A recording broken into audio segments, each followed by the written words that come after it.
Bem, mi nome é Zoraida Molina Arndel. Salmo 58, explicação Salmo 58. Mictam, que significa secreto, algo de ouro, de gran valor, escultura, algo bonita, gravação de palo of pida metal.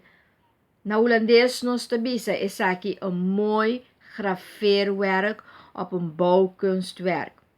E salmo aqui está mictam, salmo de gran valor que David grava riba e pedra nang den cueva nang caminda e tabata esconde. E tá de salmo nang que cana junto com o salmo 57 que tem gran valor. Ora David tabata hui para Saul.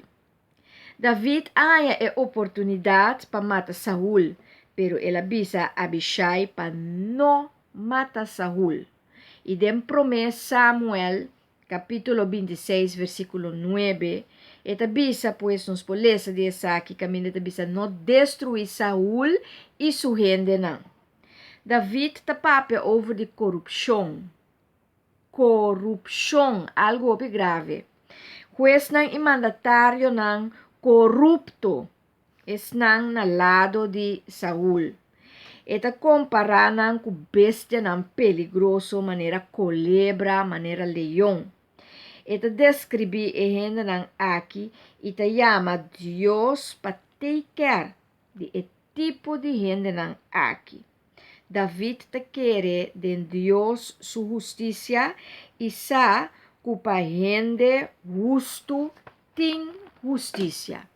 E sempre vai nós também tem que querer de Deus para sua proteção, para sua justiça, para etiquetar de cada coisa que está roubando o mundo aqui.